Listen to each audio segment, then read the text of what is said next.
Hello students, let's see the question. So the question is asymptote in a logistic growth curve is obtained when पूछा गया logistic growth curve में एसिम्पटोट कब obtain होता है। तो अगर हम देखें यहाँ पे लॉजिस्टिक ग्रोथ कर्व अगर हम देखें तो जैसे कि यहाँ पे वाई एक्सिस पे क्या है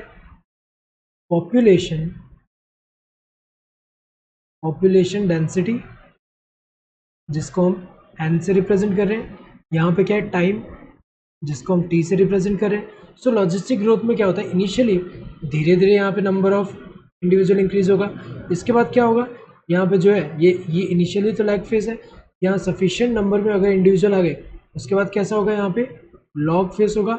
देन इसके बाद क्या होगा कि लिमिटेड रिसोर्स है तो यहाँ पे वापस क्या हो जाएगा स्टेशनरी आ जा रहा है। तो अगर हम देखें तो यहाँ पे ये जो लाइन है ये लाइन अगर हम देखें तो ये लाइन जो है ये क्या है ये के जो है ये रिप्रेजेंट कर रहा है के क्या होता है कैरिंग कैपेसिटी, और यहाँ पे लॉजिस्टिक ग्रोथ कर्व में अगर हम देखें तो सिग्मोइड होता है। तो ये जो कैरिंग कैपेसिटी क्या है जैसे कि यहाँ एक इकोसिस्टम है, एक पर्टिकुलर स्पीशीज का जो पॉपुलेशन है और यहाँ इनके लिए अवेलेबल रिसोर्स है इस इकोसिस्टम में। तो अगर हम देखें तो मैक्सिमम पॉपुलेशन साइज जो कि इकोसिस्टम जो है सस्टेनेबली सपोर्ट कर सकता है ये जो गिवन रिसोर्स के हिसाब से, उसे हम क्या बोल रहे हैं पॉपुलेशन, ये कैरिंग कैपेसिटी बोल रहे हैं। और ये जो कैरिंग कैपेसिटी है ये हमें पता है कि ये जो है इससे ऊपर ग्रोथ नहीं हो सकता, इससे ज़्यादा जो है पॉपुलेशन का ग्रोथ नहीं हो सकता। तो अगर हम देखें यहाँ पे तो ये जो है ये जो ग्रोथ कर्व है ये के रीच कब करेगा जब के इक्वल्स टू एन होगा। तो अगर हम देखें के इक्वल्स टू एन है तब जाके यहाँ पे एसिम्पटोट देखने को मिल रहा है, the value of R becomes half of के।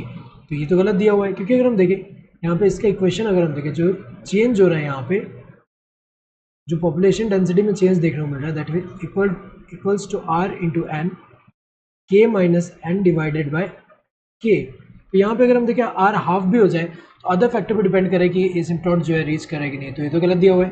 के इज ग्रेटर देन एन ये तो गलत दिया हुआ है क्योंकि अगर के ऊपर होगा और एन नीचे होगा तो हमें पता है कि एसिम्पटोट से तो दूर है, तो ये जो है ये तो गलत है। व्हेन के इज लेस देन एन ये तो गलत ही है क्योंकि पॉपुलेशन डेंसिटी जो है ये कैरिंग कैपेसिटी से ऊपर नहीं जा सकता है लॉजिस्टिक ग्रोथ कर्व में, क्योंकि हमें पता है कि कैरिंग कैपेसिटी मैक्सिमम यहाँ पे पॉपुलेशन डेंसिटी है जिससे अगर हम देखें एक इकोसिस्टम जो है जिसमें रिसोर्स अवेलेबल है ये इसको सस्टेनेबली सपोर्ट कर सकता है, वो मैक्सिमम यहाँ पे पॉपुलेशन डेंसिटी है। तो अगर हम देखें ये के जो है ये के जो होता है ये एन से लेस नहीं होगा, तो ये तो गलत दिया हुआ है।